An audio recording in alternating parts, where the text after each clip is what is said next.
This is Ashlee B, certified hypnotherapist, and you're listening to Mastermind. You are now part of a social experiment. See now where my limit is. Only got no ohs. It's like they just wanna see you struggle. I swear they don't wanna see you shine. They don't. It's like they just want you to bleed and they want you to fall. They don't want you to be where the streets are paved with gold. Welcome to Mastermind, the home of Black excellence and self-mastery. Here's your host, Mr. G. Welcome to the program. Thank you for joining us today on the journey towards self-mastery. Our next guest is a licensed hypnotherapist. She focuses on providing hypnotherapy for the Black community and specifically Black men. Her sessions help people deal with their anger, their depression, their anxiety, their phobias, their stress, and their bad habits, helping them to promote growth in their professional life and their private life. Let's welcome today Ashlee B to the program. Ashlee, how you doing today? So good. So grateful to be here. Thank you. Thank you. I know you're just coming off of a busy day, so thank you for joining us today and being a part of the program. Absolutely. Yeah. Let's get to it. I'm ready. Yeah. I do want to say too, one of the things that we wanted to do on the program is get a taste of what hypnotherapy actually is, and so we can get a better understanding for our interview. So we did do a session, and in the beginning, I was like, I don't really need therapy or hypnotherapy, but I'll try it anyway. And I think that definitely, and we discussed this, but that definitely was the wrong approach. But even with it being the wrong approach, you still dealt with it really good. And when I finished it, the session that we did, it made me realize that I did need it, and that it really helped me get some mental clarity. And I was like thinking for like 4 or 5 hours, so I was like, wow, this is I sat on my couch like for 4 hours just thinking about just different things and just felt really clear minded. So I thank you for that, and I do apologize for saying I don't think I need it, but we're gonna try it anyway. So yeah, I appreciate it. Thank you. No, thank you for trusting me enough to go through with it. And it was really great working with you. And it is a really common belief that we don't need these things. So we're taught that we can just figure it out on our own, that it'll be okay. Like other people have it worse than me. And we kind of associate various types of therapies with weakness, when it's really just a tool to help you strengthen yourself. And so it's really, you took that leap of faith. We got through it together, the whole whether you need it or not thing. And we both learned from it. And I really am glad to hear that you sat and thought about things and got clarity, because that's my main concern or goal, is to help clients get clarity on what they need to do on their self-improvement journey and have the tools to actually do it with confidence. Yeah, I think that's the most important part, because we have so many mental blocks, I feel like, in our lives that prevent us from being our best selves. And therapy definitely allows, things to clear out a little bit.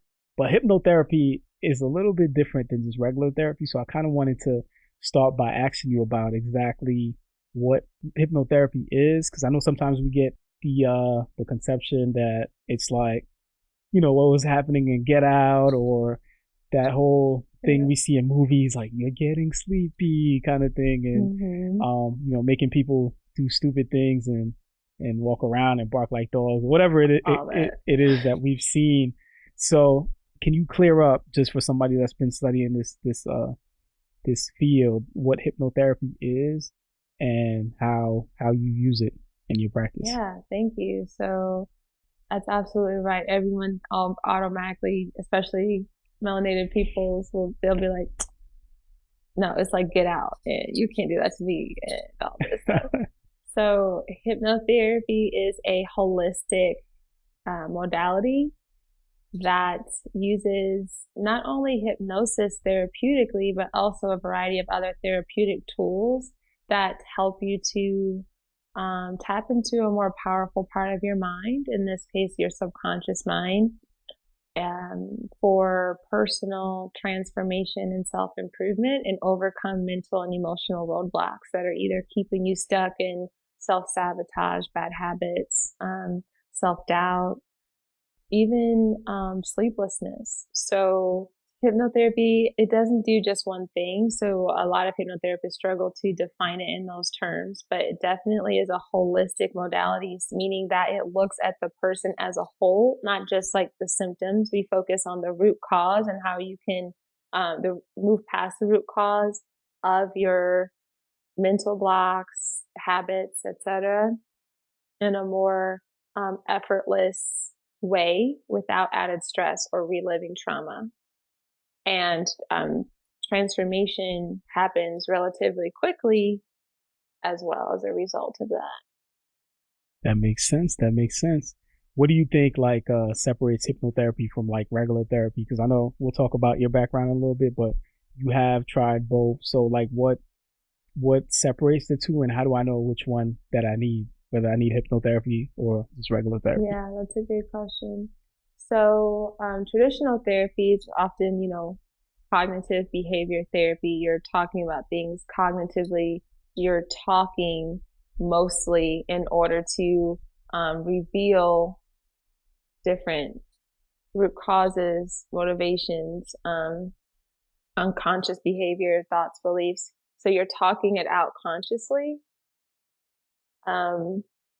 until you get a breakthrough and you get a therapist who's giving you an objective outside point of view, some insight to your problems, etc.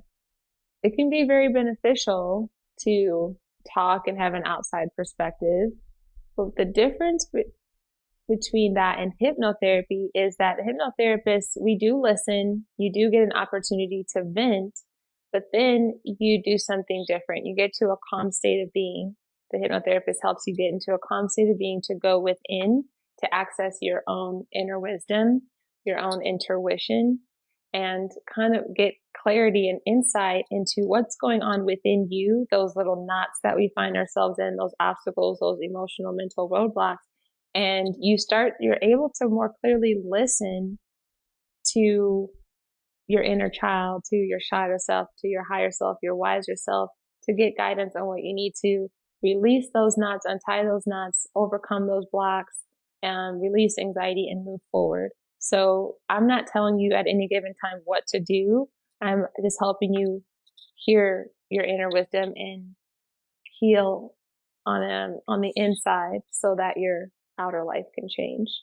And that sounds kind of heavy, but it really, I do believe we operate from the belief that the answers are within you. You just have too many distractions and outside things to be able to hear those answers. So we help you just kind of like get to a calm state of being so you can hear them more clearly. And it's more like a modality for self-healing in that case. Yeah, I think that makes sense. I feel like hypnotherapy is more powerful too in regards to behavioral and thinking changes. Like therapy, I look at it as something more long term, and then hypnotherapy as something that you can fix issues at a faster rate. I don't know if that's accurate, but that is just the way I view it. Because you've experienced it, right? Yeah, it's Yeah. nice. It's so I Yeah. love that you are the first podcast I've been on that's actually worked with me first to get in, or even been to a hypnotherapist, period. To have a frame of perspective on what it actually is. So I really respect and commend you for being able to try that, break through the stigma, saying like, I'm going to do this, and you have this positive experience and now you're able to share. And so, yeah, we do. I always tell people I have the worst business model on the planet because my clients come to me and within a very short period of time are making those shifts. And then they're like, okay, bye. And then I'm like, it's been great. I'm so happy for you. So like most of my time is spending like, not finding, but just being available for new clients because it's not like you're coming to me every week or every month or whenever. You can always come back. But yeah, changes are made really quickly. So I would never knock traditional therapy, but I just do want to tell people that the most important difference is that hypnotherapists we're not like licensed psychologists. So there's certain things that we can't work with a client on without a doctor referral, like a disorder, schizophrenia, these sorts of diagnoses, and we don't diagnose. It's more like you already know what you're battling, what your diagnosis is, and then you can ask your doctor to sign a note to work with us. So there are symptoms within like every disorder that we can help with, but we can't work with you without that. So that's a different thing too. We can't diagnose, we can't work with disorders without a referral, and we don't prescribe drugs. Like that's not where we are. Got it, got it. I do commend that part of hypnotherapy too. That it's not like you're not going to 100 sessions before you see a breakthrough. Like it's pretty quick, and I feel like that doesn't match like the modern medical model, whether it's mental health or physical health or whatever. It's usually like a long term type of thing, and sometimes they say like medicine and mental health is meant to be like just ongoing, where it's like people are maximizing off of people's mental illnesses and things of that sort. And there's never, like they say, there's not a cure for depression or mental illness, and it just goes on and on. I don't believe that, but that is really conducive to like paying more and more and more into these health fields. I agree. I've kind of instinctually felt that for the longest time. I've had a beef with that mentality. Like, are you just telling me that? So yeah, I keep paying you money. And, there's more and more evidence and whistleblowers that are coming out from the field saying that that is the case, that they have pressure from insurance companies to prolong treatment because a cured client is no longer a paying client. So it's like they actually have to, sometimes they can't even ask insurance companies to cover certain sessions until the client is worse. And it's like, once they reach a certain like critical point, then we can intervene. And so it's like, it really is devastating. I even have a friend right now who is studying to be a psychologist who's thinking about leaving the field because they feel like they're leaving their program because they feel like they're being indoctrinated, like even in the classes in the college level, university level, to see clients as like cash cows, to see them as just prolong the treatment so that it's more economical for you, is what they're being taught. That's one of the things that kind of like I think prevents a lot of people from seeking therapy and certain methods of healing because of the financial components of it. And it seems like, is this like a hustle, like, you know what I mean, or is it the real thing? So definitely appreciate that. Another part of hypnotherapy that I think a lot of us don't understand, and I'm still learning about as well, is tapping into the subconscious mind. So I think once you understand the subconscious mind, like it kind of makes sense what's being done with hypnotherapy, and it's not this, crazy type of, get out type of mind state type of thing, but it makes sense. So can you explain to us what the subconscious mind is, and what it's responsible for, and how it helps with like changes and things like that when you tap into it? Absolutely. So I'll start by saying like your subconscious is powerful. It is vast. It's mysterious. And I say it's mysterious because there's actually a debate between spiritual, scientific, philosophical arenas that actually debate on what the subconscious actually is. But pretty simply, it started out as a theory by one of the fathers of modern day psychology, Sigmund Freud. He believed that the mind was divided between a conscious mind, which is our conscious waking state that we're talking here like now, our subconscious, which like holds our underlying beliefs, motivations, our memories, our past experiences, our instincts, and then our unconscious mind, things that we do unconsciously without realizing it. And believe it or not, Freud and the other father of psychology, Carl Jung, they developed their theories on psychology because they were practicing hypnotists. They actually were using hypnosis and working with unconscious and subconscious and kind of figuring out what that was when they founded psychology. So there would be no modern day psychology if it weren't for hypnosis. And a lot of people don't realize that. So we're like the OG mental health like modality. But the subconscious, it's mysterious because it's not associated with any one part of your brain. Like scientists can't measure measure your brain activity and pinpoint that, okay, this is the region of the brain where your subconscious is acting from. It's really weird because they can't do that yet. They don't have the science to do that yet. They just know that you do enter you have a subconscious because you dream, because you breathe without thinking about it. There's a part of your mind that is doing things automatically, like breathing, like blinking, like walking, like handwriting, like texting, these things that you don't have to say, okay, I'm going to walk now. You don't have to make those conscious decisions. Your subconscious is doing it automatically. So it's a powerful part of your mind that makes about 95% of your mind power. And it is dictating your beliefs.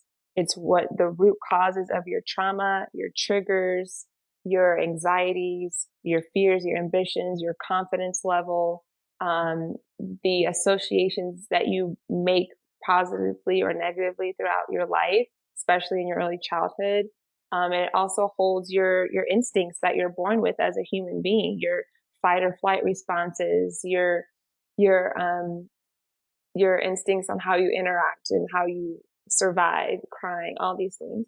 So some people even refer to it as infinite intelligence. Like the more that you spend time in the subconscious realm, the more a lot of people feel like they're connected to just all that is. Like they find it easier to pray. They might find it easier to self-actualize, to have intuition and get ideas for making more money, for healing. So it's an infinite resource that we have access to that is really hard to define as just one thing, but everyone can use it to their advantage for healing, self-improvement, and letting go of those things that are blocking them. So I know that it seems like it was all over the place, but I really thought about your question long and hard about how to answer it. And the one key point that I want people to take away is that it's powerful and it is motivating up to 95% of your habits and your beliefs. So if you're not working with it, you're not going to make real progress anytime soon.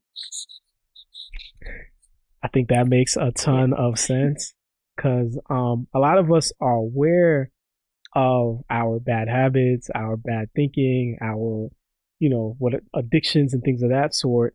And even with like regular therapy, it takes so long to get through a breakthrough or make some changes. And then you do like you just said, like you do a hypnotherapy session, and you're like, wait a minute, like I don't want to do this anymore. Or, you get that breakthrough with that. So it makes sense of tapping into the subconscious if it's responsible for those things as opposed to trying to deal with things on a conscious level. So thank you for that. Absolutely. That makes sense.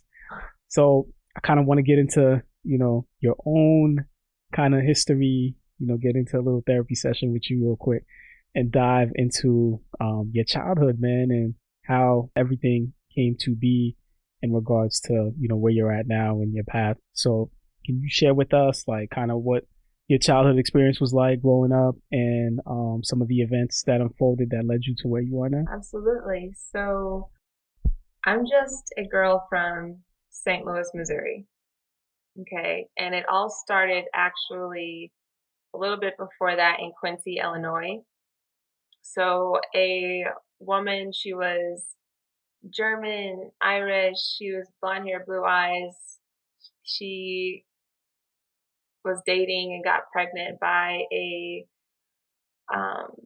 man of African descent who was also Cherokee. And this was in the late 80s.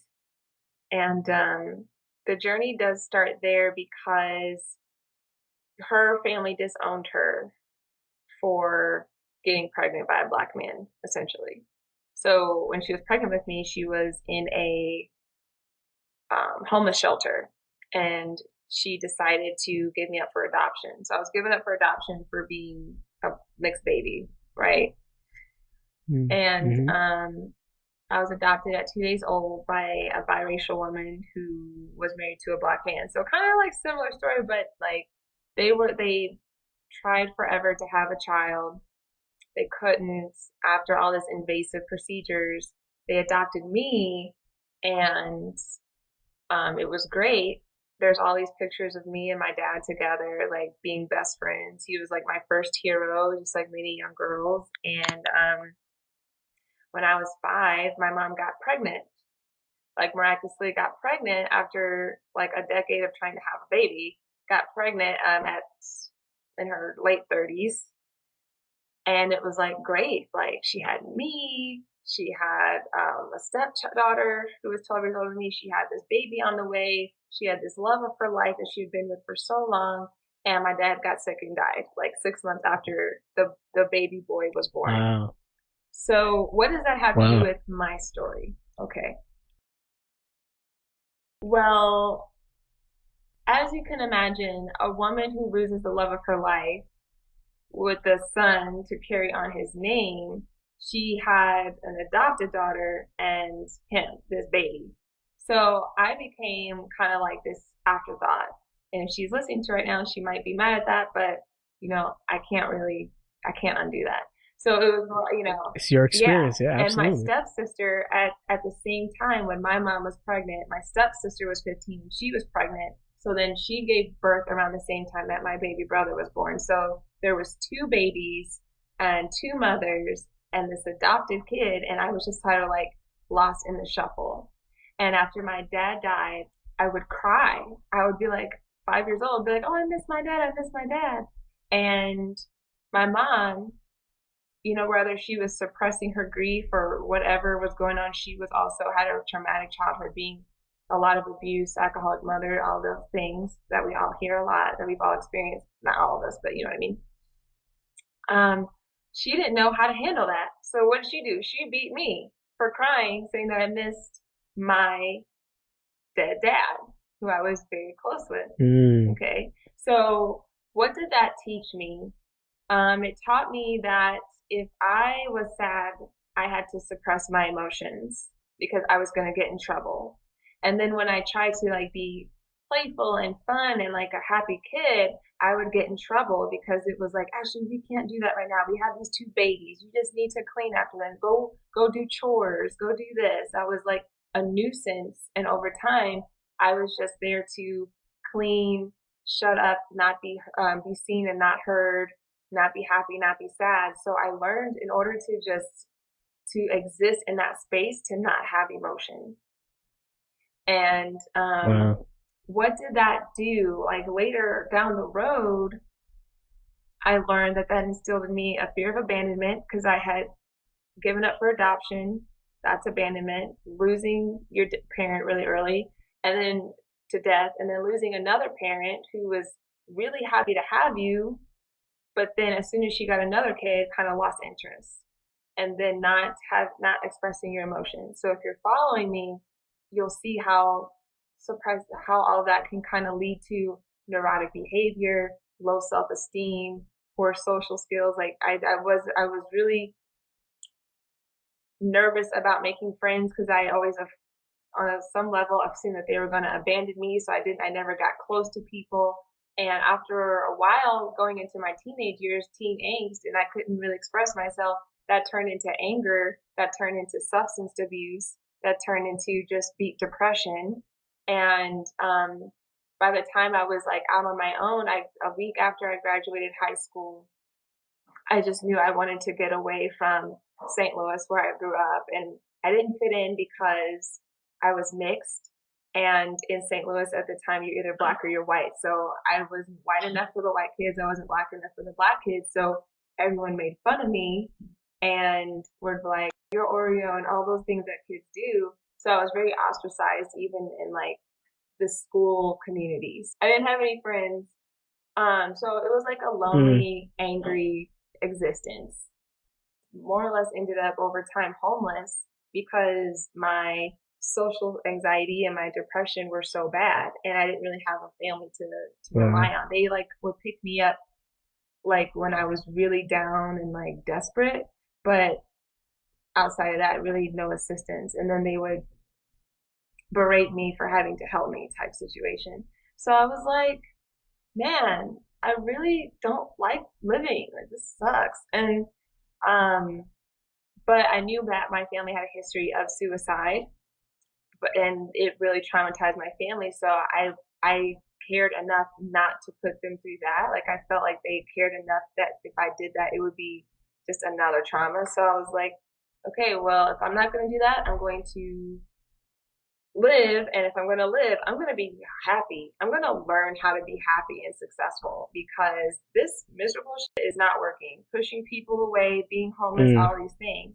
And I realized, I started reading self-help books and I realized that it was possible to change. I started watching documentaries on how to be healthy. I ate healthier. I focused on yoga and exercise. I went to therapy and anger management because I would punch people and like in the face. Like I would just, I can't I see you know, doing right? that. I was really angry. I got into fights. I would cuss people out. People always told me, started telling me it felt like they were walking on eggshells around me because I was so temperamental and so defensive all the time and so combative that people didn't want to be around me. So, and that was a lot of the rage and suppressed emotion and anxiety and just causing conflict in my relationships, right?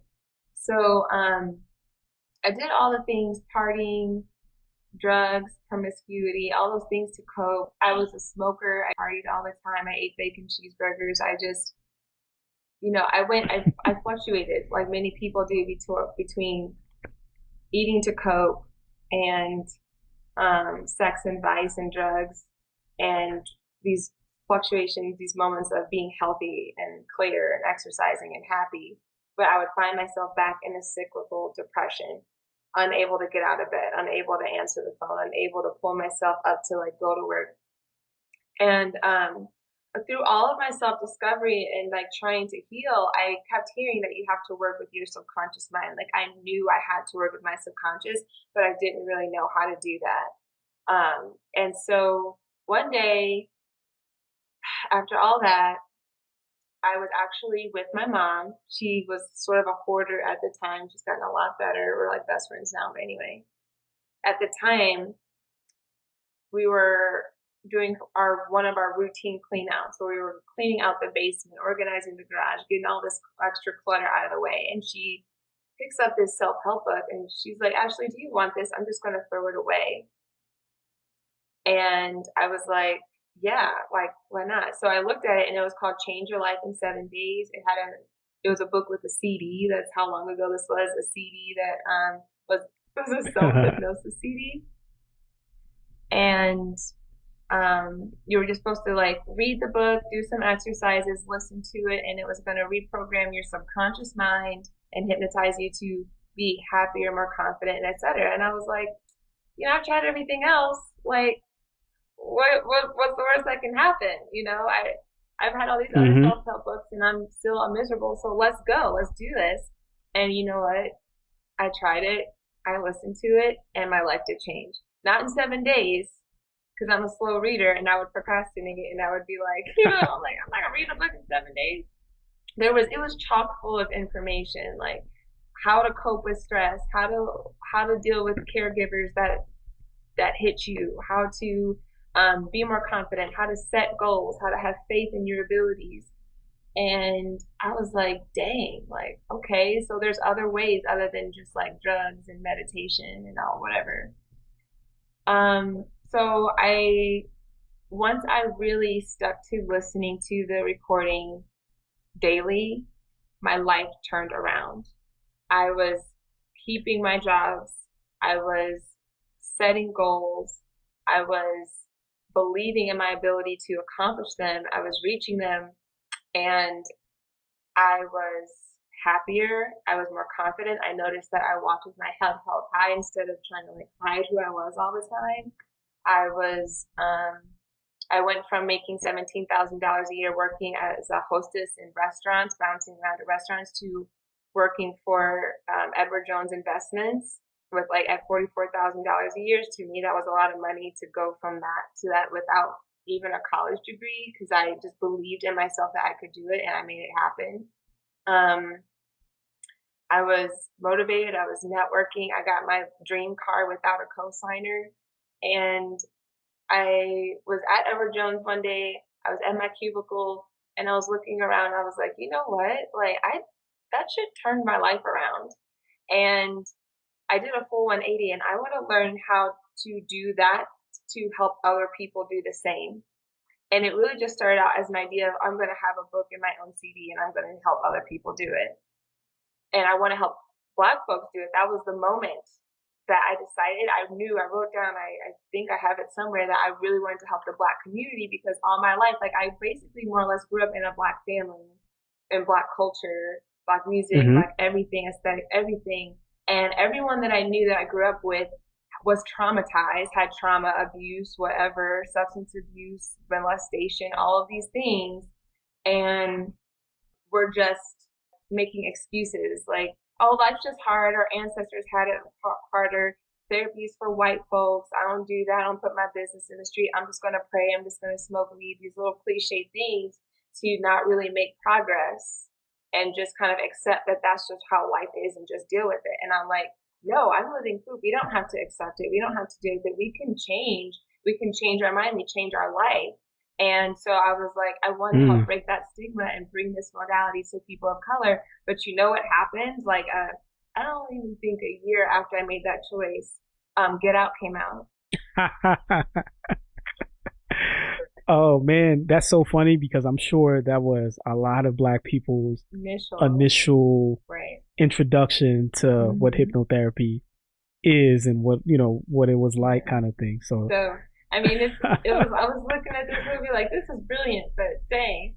So yeah, after that I went to school for hypnotherapy, and I learned much more than I ever thought I would, and I changed even more than I even thought I would, because listening to a CD or a recording is cool, but when you actually are working one-on-one with hypnotherapists, they can pinpoint, help you uncover different things, so your growth is exponential. You can grow much faster when you're working with an actual therapist one-on-one. And so I just, yeah, everything really changed in the most positive way, and that's my story. Sticking to it. that is a powerful story, man. And I feel like I know a number of therapists and people in the mental health field, and it seems like a lot of people that have experienced trauma or really deep psychological pain, they really are geared towards providing, support for others once they can, heal themselves. So I do find that to be like some sort of like commonality and everything. So one of the things for you is like you deal with Black men. Why specifically Black men? And then, like, what do you say to those that are like, yo, you're kind of like making excuses for Black men, or making them feel like, it's okay to have certain habits that they have and things of that sort.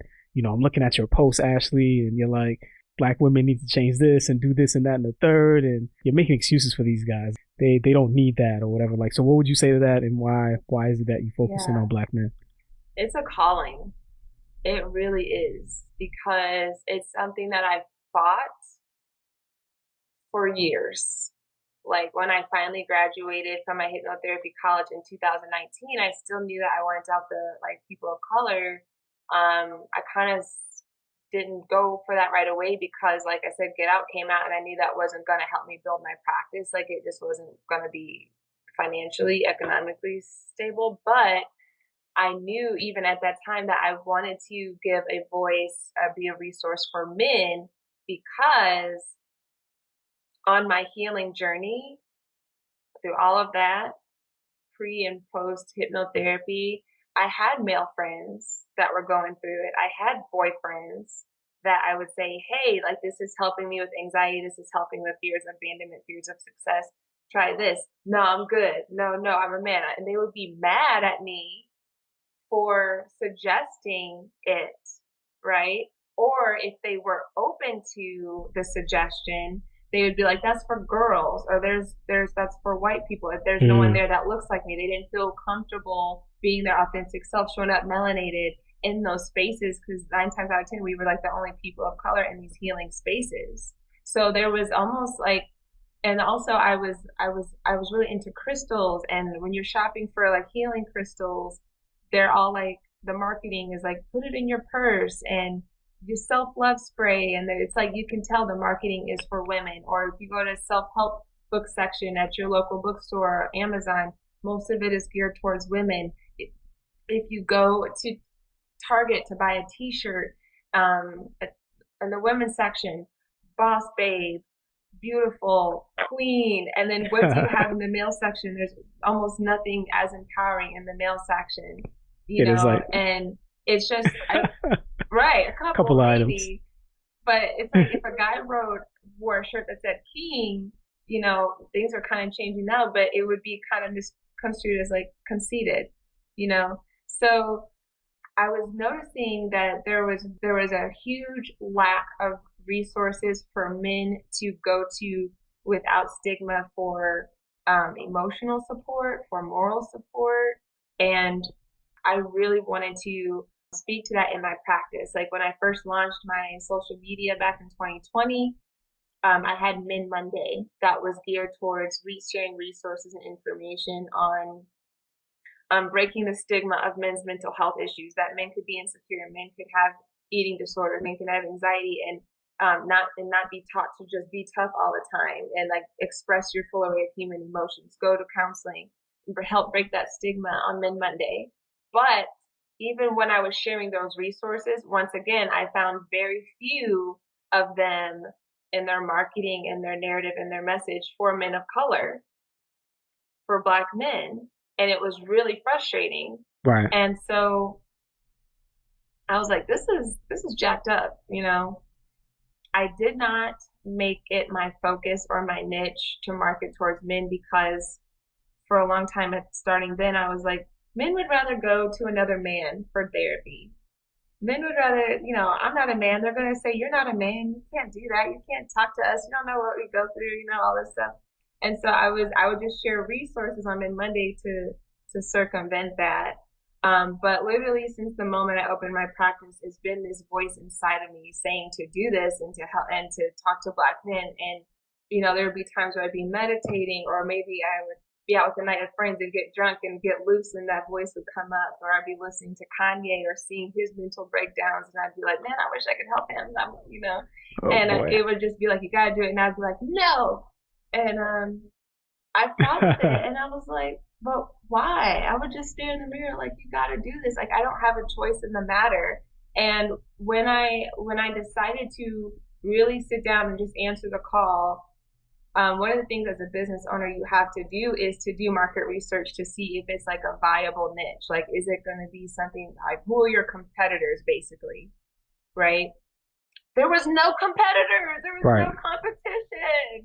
I was like, this is more depressing. I would be calling my friend like, do you know that they don't have nothing out here? This is really messed up, and suicide is growing. And I just got so mad that like, they were like, Ash, because you have a niche that's, you know, you're going to be capitalized. I'm like, that's not the point. The point is that our people are suffering, or they want to change, and they, you know, there's nothing out there when they look for it. And I know what it was like when I was looking for things to help me on my healing journey. And I would be the token woman of color. I would be the token Black girl. Like, and it was uncomfortable. People come up and say ignorant shit like, oh, you're here because life's hard because you're Black, huh? And I'm like, no, I'm here because, you know, I got anxiety. Wow. Like, don't do that. Don't make it about that. Like, so I knew what it was like. I know I'm not a man, but I know what it's like to bottle up your emotions, to be told that your emotions are not validated. Like I said in my when I was talking about my childhood, I know what it's like when boys cry and they're being taught, don't cry, be a man. And even though I was a female, I was basically taught that same message. Like my brother, it was like role reversal. If my brother cried and I'd be like, don't cry, be a man, my mom would yell at me and she's like, he can cry. He's a boy. But if I cried, I got in trouble. So it was like a reverse thing that actually helped me understand my clients in the long run. And I was like, oh, like, yeah, I know what that's like for men to receive that message as a human being, to suppress your emotions and to block your success and to lead to self-sabotage. And I saw a lot of men of color, you know, going through that and not having anywhere to turn. So I was like, well, I'm just going to start speaking to them and let them know that someone cares. I'm not a man, but I know how the mind works. I know how you can overcome these things. And if you're interested, I'm here. Yeah, that is so powerful, man. Kudos to you for doing that, and definitely thank you for that. I know you're helping out a lot of black men that probably would not get the help otherwise. And based on all that, I'm sure through your experiences, you're collecting a lot of information and data on some of the similarities that people come to you with, like as far as their issues and what they're going through. So I feel like a lot of folks don't really know black men like that because we kind of hold a lot of stuff in and we don't have spaces where we can talk freely and openly without that whole like notion of, oh, you're not a man and, all this kind of thing. So we hold a lot of things back. So what have you found to be some of the major problems that men are coming to you about? Without a doubt, worthiness. Having a sense of worthiness is something that people would probably find surprising. That it's like one of the main trends. Feeling worthy of success, feeling worthy of love, feeling worthy of celebrating their wins, feeling worthy of feeling good. I think that comes from this idea that, especially in the Black community, like your self-worth is based on how much money you make, how tall you are, how athletic you are, how many you have, what kind of car you drive, what kind of sneakers, what name brand you wear, what you listen to, what you drink. Like there's all these external factors that we're saying that, okay, if you have these things, then you're worthy of a relationship. And if you don't measure up to those things, then, and if you weren't taught growing up to have an internal sense of self-worth, regardless of all that, then you can get lost in the shuffle and have a lower self-worth than you would want, if that makes sense. Yeah, and that makes perfect sense. Another thing that aligns with that stuck out to me that really was like Ashlee, you have to pursue this niche working with Black men, was Chris Rock. I know, for better or for worse, but I think he's funny, whatever. And he said in his stand-up that men are not loved unconditionally like women and children. Because women are taught, if you're big, if you're small, if you're tall, if you got good hair or bad hair, whatever, there's no such thing as bad hair, but you know what I'm saying. You can be broke, you can be curvy, you can be thin, you can be all these things, you can have an attitude, and you're worthy of love. You're a queen, girl. You got this. He should be lucky to have you, whatever, right? Unconditional love. Love, just meet me, love me without condition, for better or for worse. But men are not taught that. Men are not given that. It's like, oh girl, you should leave him if he loses his job. You should leave him if he gets sick. You should leave him if, he's got anxiety or mental health issues. He's not a man. And so there's constantly teaching men that we're loving you on a certain condition, and if you don't meet our conditions, then we're going to move on. And men either know that consciously or unconsciously, and so they become workaholics, or if they don't want to be workaholics and they can't meet up to the pressure, they become withdrawn, right? So it's really important I think men are starting to realize, especially after we work together, that they want to feel more worthy regardless of what the world is telling them, especially as Black men, when you're always taught that, oh, you're Black, so you must be dangerous, or you must not be as smart as white people or other cultures. You must, you talk well, you're always being measured up, oh, surprised that you're actually competent, like these sorts of things. And it's like, we know how wrong that is, but you can't say that it doesn't affect you. on some mental level. And so that can affect your sense of worthiness too. So yeah, definitely feeling worthy of good things is one of the number top ones. Gotcha. All right. So Ashley, I'm listening to you right now. Might be a man, black man. Maybe I'm like, yo, this sounds great. Ashley would probably really help me out in my situation. I know I got issues. However, money's tight. I can't really afford it. You know what I'm saying? Like I don't really have. I'm not making money like that to be able to pay for something like my mental health and stuff like that. What advice would you give to that person? Like, is there anything that they can do if they feel like they are not financially in a place where they can pay for services? I know, like, as much of help that you want to do, like you can't afford to give people free services or else you wouldn't have a career. So what advice would you give to those that say that they can't afford you or they can't afford the mental health care that they Yeah, need? so if you feel like you can't afford it, I would say number one, to start to ask yourself, how can I afford it? Because I only say that because when we say we can't do something, it can become a self-fulfilling prophecy. So just changing the language can help to open up like new ideas, problem solving to figure out how eventually you can afford it. But I have been in a place where I couldn't afford mental health, so what did I do? And I wanted to work with my subconscious mind. Learning how to meditate, journaling, and starting to uncover different subconscious motivations. You can look up journal prompts for your specific healing that you want to do. Um, just doing research on how to feel on your subconscious mind. You can read, I do recommend the book, The Power of the Subconscious Mind by Joseph Murphy. That can give you some really powerful tips on self-healing, but also reaching out to the therapist, and rather than assuming they're super expensive, having an honest discussion about their prices, because they might offer a payment plan or they might offer some sort of scholarship where they're offering free services.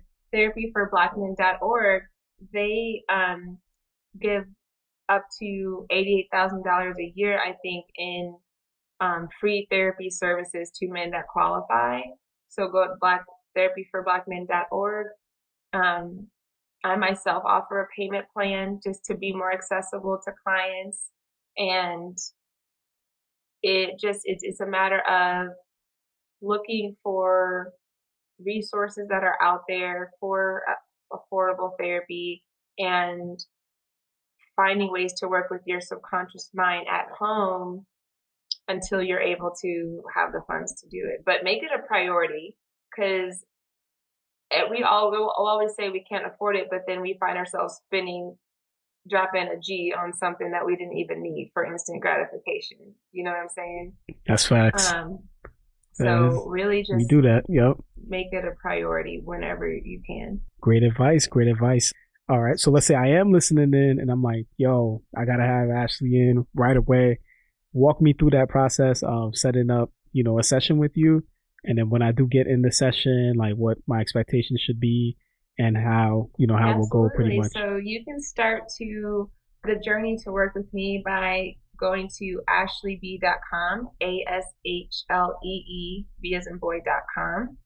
And on there you can learn more about me and click a 4-week program, because my goal is to get you your goal of conquering your emotions, any rage or anxiety or habits that you have, in 4 weeks or less. So click 4-week program, learn more about it, and click the calendar to book a free consultation, a free strategy call where I can learn more about you. You can share more about what your goals are, so that we understand that I know that my goals, my skill set can help you achieve your goals.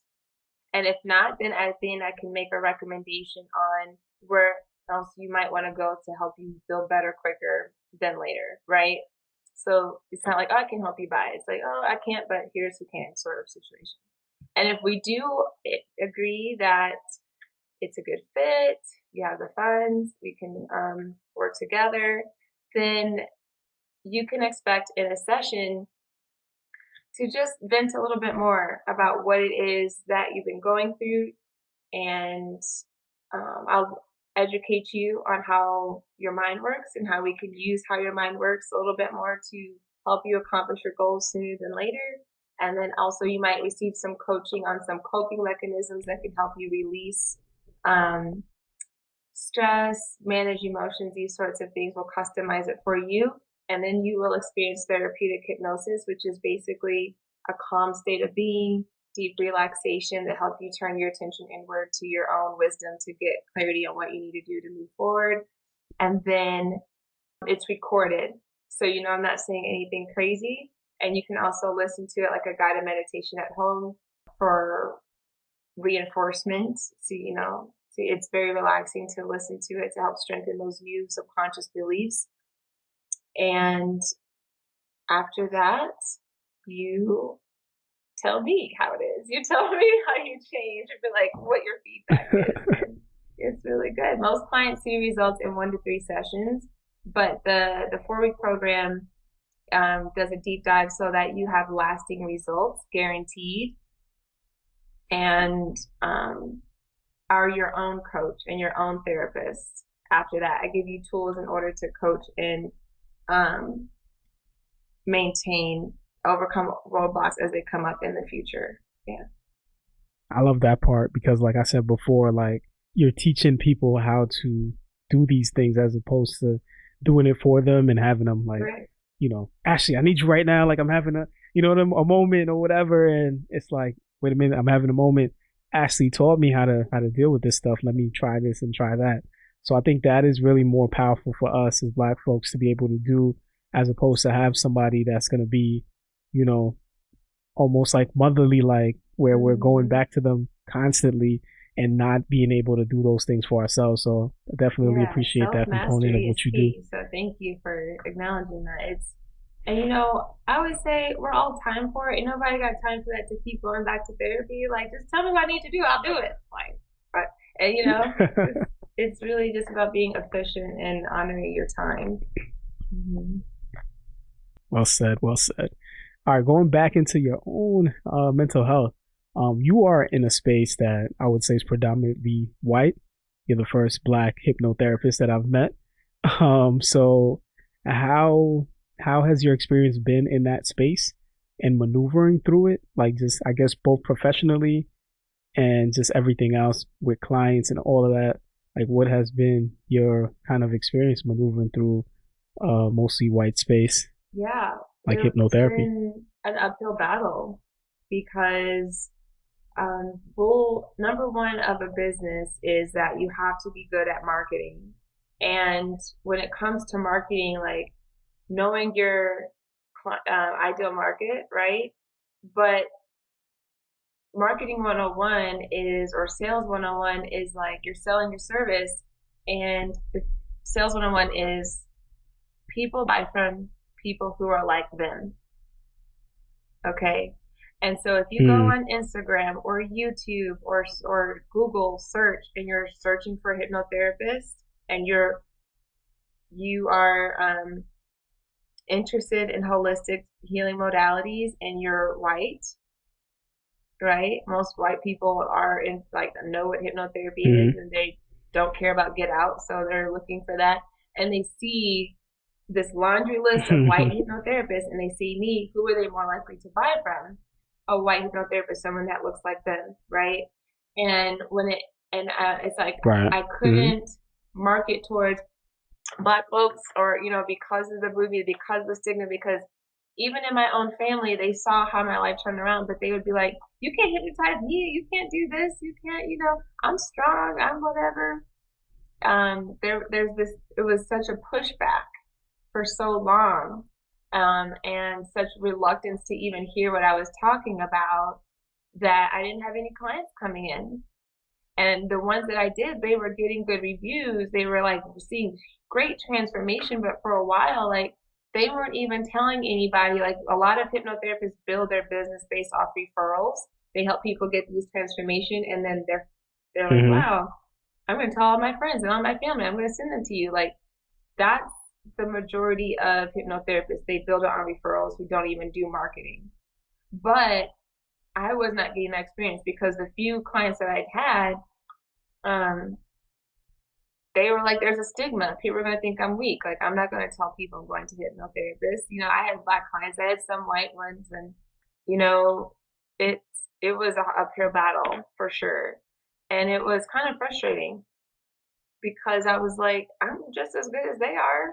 Like, I should be having 10K months just like they are. They Mm. have thousands of followers. I have like a few hundred, you know, on social media. So I had to learn how to switch my mind frame to believe on, like, again, a subconscious level, that this practice was going to work out for me, that this mission that I was on, this faith that I had in what I was doing was going to work out for me regardless of the cards that were stacked against me, and I was going to find a way to do it, and that eventually people were going to be tired of suffering. They were going to hear what I was saying and they would give me a chance. And that's what's happening now. You really have to just believe that it's going to work out regardless of the racial thing, because yeah, it is difficult, but I had to start to say that, you know, it's not impossible and it's gonna work. And here we are. Like, I'm getting more and more clients every day, and they're just like, I don't care what it is. Like, you do hypnosis, okay? Like, I'm tired of suffering, so help me out.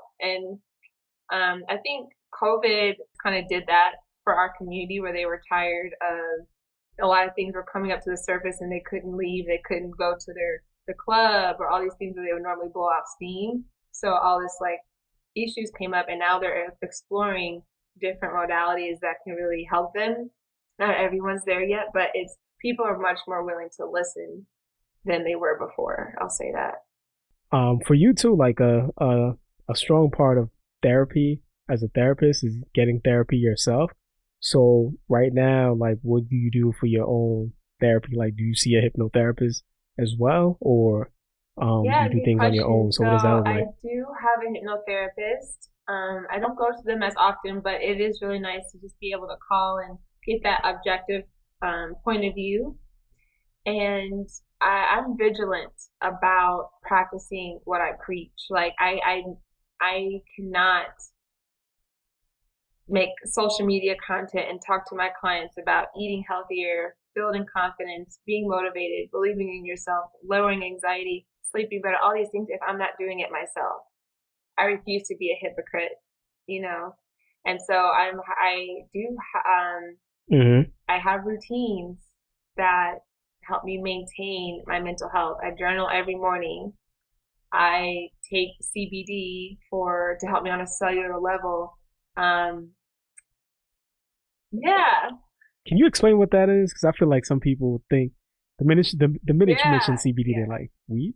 Like, Oh, that's like that pops it's into okay. people's head. CBD is from the hemp plant, not the marijuana flower, and it basically it's not psychoactive. It's a plant-based supplement that works with your body chemistry to help support balanced mood, lower anxiety, lower stress, improve sleep, and it can do this. CBD and THC, they're cannabinoids, right, from the hemp plant. It's just like an ingredient from uh, plant medicine from the hemp plant that interact with our bodies in different ways. But what a lot of people don't know is that our bodies naturally produce cannabinoids that are like the ones found in hemp and marijuana. And what the cannabinoids do is they help our nervous system and our brain systems, our immune system, all these different important systems communicate with each other to maintain balance in mind and body, and strengthen our immune system and sleep. And like they regulate all the important things, appetite, mood, and these sorts of things.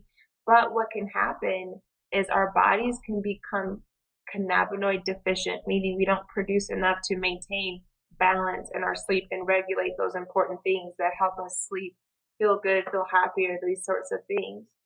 Scientists are still trying to figure out why we become cannabinoid deficient, probably through diet, exercise, life experience, Wi-Fi, all these things that are just draining our body all the time of different things.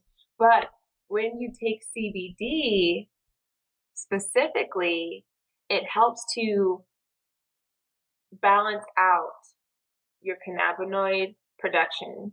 So if you were making too much or too little, it like modulates that. So it's creating the right amount for your body to have defense against disease and strengthen your immunity, produce dopamine and serotonin, so you're regulating those happy hormones like more easily, repairing brain damage, improving memory, improving focus. These important brain systems are now more in balance, so you're feeling better longer, more naturally, without side effects, without feeling drowsy. And you're just giving your body what it needs, what it naturally makes anyway, but like replenishing it. Kind of like taking a vitamin when you're vitamin deficient, right? But THC doesn't do that. Weed does not do that. So it helps your body in certain ways, but not as well as CBD, because they're two different cannabinoids and they interact with your body differently. So CBD, one of my missions is to help educate people on that, and I take it daily. I go to my hypnotherapist periodically, but mostly I practice self-hypnosis, because self-hypnosis is just like something where you can do on the fly for inner child healing, shadow work, confidence boost, imagination, stress release, money blocks, manifestation, all these little buzzwords that people hear that they're trying to effortlessly just fight their way up into and try to figure out. Self-hypnosis basically does all that. It's so weird. All right, before we close out, I want to get into a little quick activity here called What's Your Favorite? Identifying a few of your favorite things, getting to know you a little better. So I know, like, for you, like, you broke a lot of bad habits through, hypnosis. So what was your favorite bad habit that you were able to get rid of? Honestly, this might sound like I'm saying this just for the interview, but honestly, hating men. I started to realize that from a very young age, I was being pulled aside by like my mom's friends and people just throughout my life who would take me aside and be like, "Men ain't shit.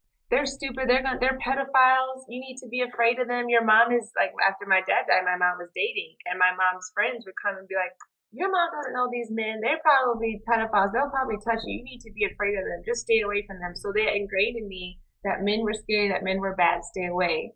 And then I would see like women in my life, caregivers and things, date married men. And they were very open about it. Like everyone knew they were married. So I was like, okay, men are cheaters or they're pedophiles. Or I would see, my cousin stuff in domestic abuse situations.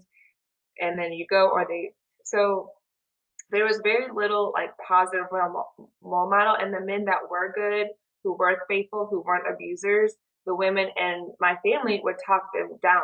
Like, you're not, you're weak, you're too nice, you're these things. So it was like, and I didn't know any better, so I just thought they were right, and then it's just because that was my belief system, that's what my filter for the world was. And that's the type of men that I attracted into my life. Men who were untrustworthy, who were deep down low, who were mean, who were insecure, these sorts of things, because that belief was now reflected in my reality and my experiences, if that makes sense. Your subconscious is going to focus on what matches your belief. That makes a lot of sense. And I think that is the Right. imagery that most women get of men, specifically black men. On my healing journey, starting to attract nicer men, and I wasn't giving them a chance because that belief that they aren't shit was putting a filter on their good intentions. And so I started to realize that I had this belief, I really needed to let it go. And I do dream therapy with my clients too. So I did dream therapy on myself too. You can use your dreams to help you overcome limiting beliefs too. And I had a very vivid dream. I don't know if we have time to talk about it, but it was like, it was really beautiful. And they were talking to me in my dream, these men, and it was like, you're safe, you're secure, you're this, you're that, like, and that I walked away from them in the dream feeling, okay, that's behind me, that hate, that resent, that fear is gone, and trusting that, having internal trust that, I know when a person, a human being, man or woman, does not have my best interest in mind, when they have bad intentions or whatever, and when they do and when they don't, and I can gravitate towards when they have my best intentions and have that be a co-empowering relationship. And that's all I have now, that platonic or otherwise. And so your beliefs really do dictate your relationships. And that was a saving grace for me. That is so powerful, man. Thank you for sharing that. That's powerful. What's been your favorite affirmation or mantra? I am who I am, and who I am is enough always. An event, a music festival, not even a music festival, an event. And the moment they said it, I was like, oh yeah, I don't feel like enough. And it just was like I started saying that a lot and it changed. So that's a good one. I recommend it. Gonna use it. Yeah. You're giving me some tools for the toolbox right now. There you go. Appreciate that. Favorite song to listen to for peace of mind? So I listen to what's called solfeggio frequencies. I know that probably sounds really heavy, but there's solfeggio frequencies. Yes, solfeggio frequencies. SOLFEGGIO, I think. And basically they're mixed with ambient music, but emotions have frequencies, and they found that if you listen to these certain frequencies, they can help you switch to a more positive frame of mind, and they lower stress hormones like cortisol. So you have a physical reaction. Your body is de-stressing as you're listening to them, and they're just like really calming. And so if I am tense or feeling like a negative mindset, I'll just put them on in the house, like while I'm cleaning or something, and it's just like more peaceful. So I highly recommend those. Yeah. Okay, you can find that on YouTube. Yeah, absolutely. Spotify, they're getting more popular. So. All right, another tool, man. You're giving me all these tools. I'm all right. It. Favorite book on the mind or books on the mind? So I definitely recommend everyone read The Power of Habit by Charles Duhigg. The Power of Habit and Why We Do What We Do. And it just helps you understand better on why it's hard to break bad habits, give you tips on how to do that, whether it's through like alcohol addiction, gambling, responding to negative customers, Karens at work. It just kind of helps you break down and understand, and gives you some tips on how to do that, change your habits. Got you. I saw you had a post on like Black heroes and things like that. So who's your favorite Black hero? James Brown. James Brown. Yeah. Interesting. I love James Brown. I don't know. I get so happy when I hear his music, and I know that he was like a womanizer, and he wasn't like the greatest human being in that way in his personal life, but he really was an advocate for Black empowerment and pulling yourself up by the bootstraps and not using your circumstances as an excuse to stay where you are. Like, he grew up, his parents gave him up for not for adoption, but they basically abandoned him, and he grew up in a whorehouse watching like women go to church and then coming and turning tricks in like the whorehouse, and it was unsupervised. And so he saw an opportunity to make his own money dancing as a young kid, turn that into a career. He didn't look like an entertainer. He was shorter, and at the time all the Black entertainers were like light skinned with good hair, and he had African features. He was like he didn't fit the mold, and he found a way to innovate music and create funk music, which influenced break dancers and created hip hop, and like James Brown was sampled in like almost all, like so many early hip hop songs, and that like changed culture. And he, at a time where people hated being Black, he wrote a song, I'm Black and I'm Proud, like to help really use his name, use his notoriety to controversially help shift identity for Black people in America. And nobody else was really doing that. They were all just trying to tiptoe around the issue. He's like, no, I'm proud of who I am, and you'd be proud too. Like, that took guts, and I love him for that. Absolutely, man. Thank you for sharing that. I didn't know about the whorehouse part. Yeah. With James Brown. That's interesting. All right. your favorite vegan meal or food? I know you are a plant-based eater, so what do you enjoy? Um, I know I say this all the time. Anything with potatoes. Like that seems so basic, but I love roasting potatoes or even like making French fries or soups with potatoes in them. I love mashed potatoes. I know that sounds so crazy, but it's like in Forrest Gump, he's like, you know, jumbo shrimp, Creole shrimp, doing it like just all the different types of shrimp. That's how I am with potatoes all day, every day. Yeah. That's cool. That's cool. Okay. What is your favorite thing to do outside of your career? I'm like, what? I'm like, do I really have a life outside of it? Yeah, I like to spend time with my dog Peter. He's so dang cute and he's fun and smart and a tyrant. He just like terrorizes the neighborhood, and I just like spending time with him so he's not bored and he feels loved and gets belly rubs. Yeah, Cool, cool. What kind of dog? he's a Yorkie, a little small, a little tender. Yeah. That's cool. That's cool. All right.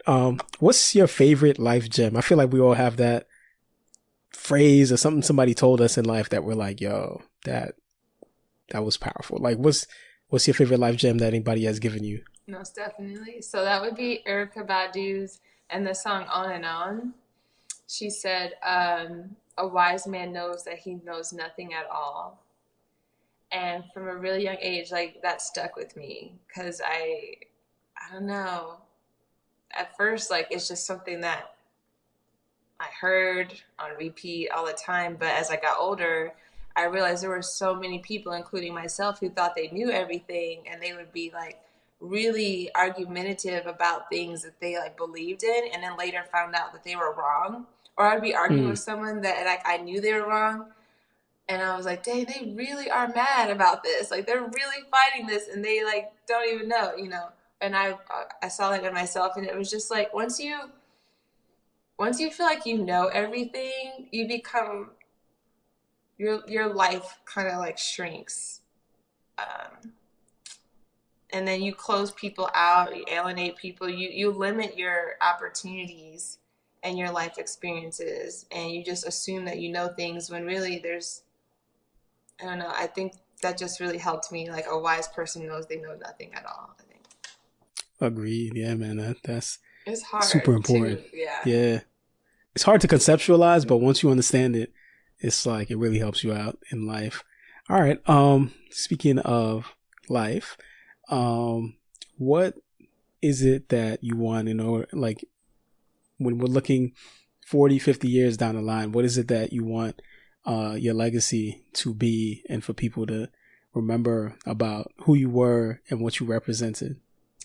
Yeah, this is a really meaningful question to me because it's actually something I've been thinking a lot lately. Like I've been having visions of me as like an old lady, like kind of walking on a stage, and I'm like, what would people be applauding me for? So, um, one, I do feel like God is using me as a vessel to help other Black men get out of their shell to live their purpose. I do feel that way because there's so many of my clients who are saying that I have this mental block and I have this seeing your page and your content, your YouTube, it I have something similar that I want to speak to Black men, but I'm not doing it.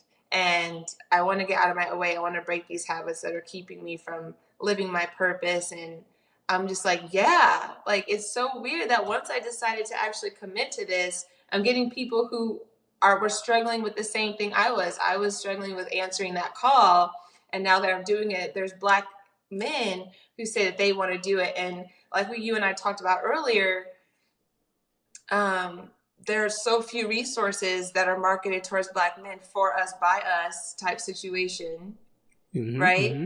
And men are looking for that, but then when they don't find it, they give up and they're just like, oh, I'm just gonna figure it out on my own or piecemeal things together. I even have like an uncle in his 70s that told me that like he wants to try psilocybin magic mushrooms for trauma healing, but all the places that he go to are white and he feels alone there in those spaces. So What are your thoughts on that, by the way? Because I know that's a new thing right there, Right. like the Everyone's like the mushroom bandwagon. kingdom, and There's a lot of yeah. mushrooms are more like us. Like we have a lot of, it's weird how physiologically we have a lot in common with mushrooms.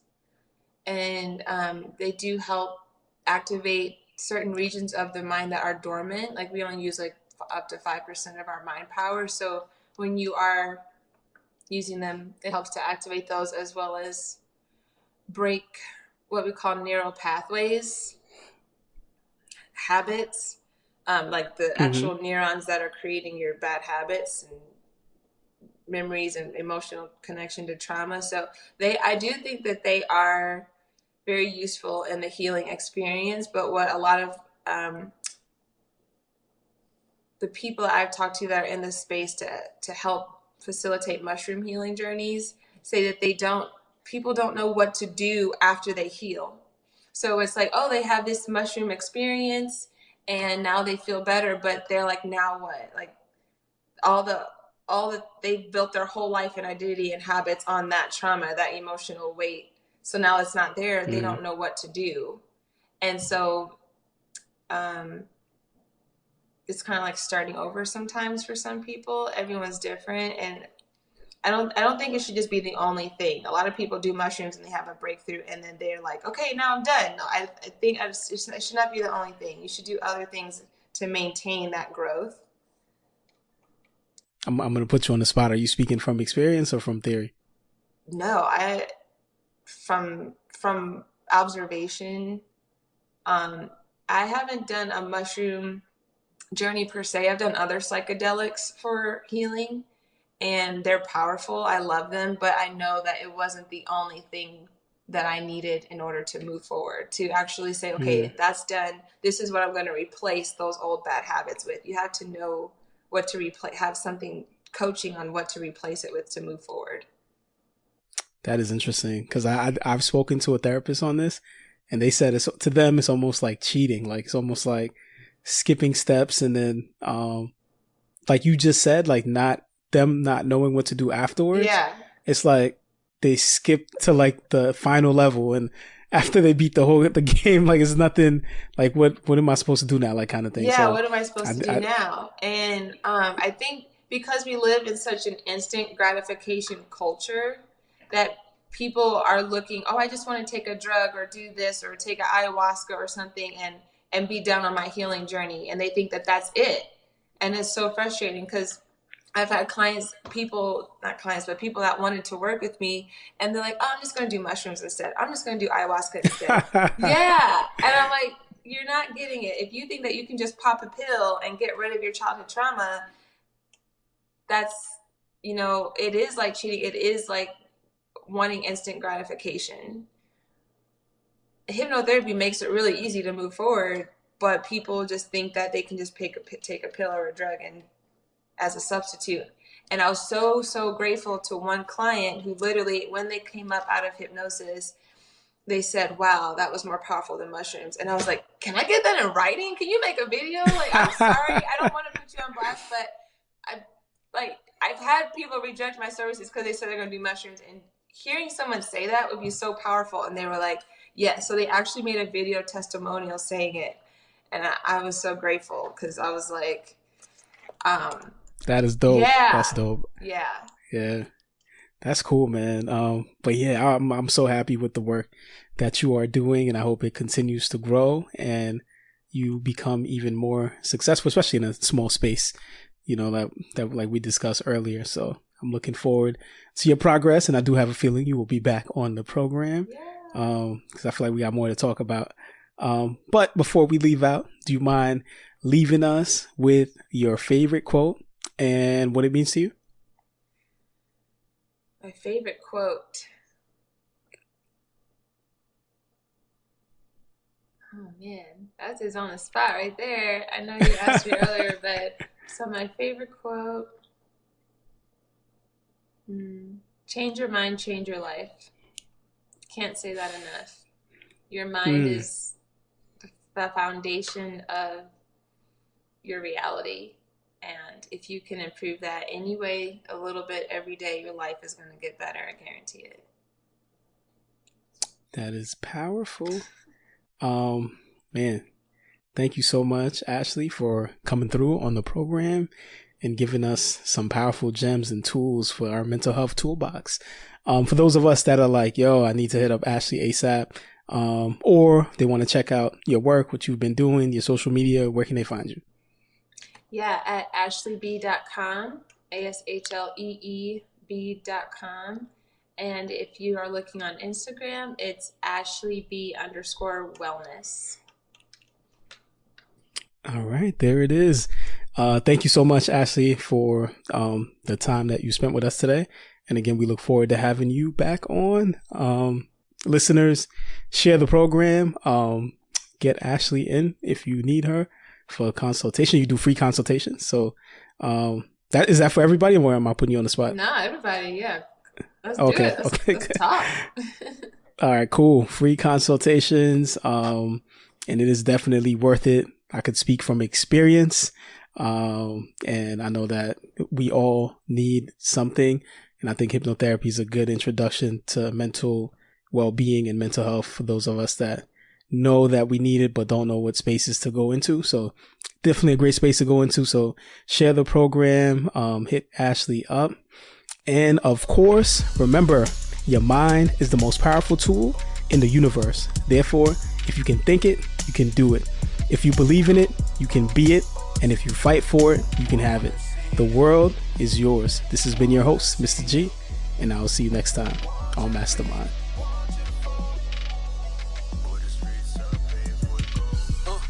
So every day I'm going hard.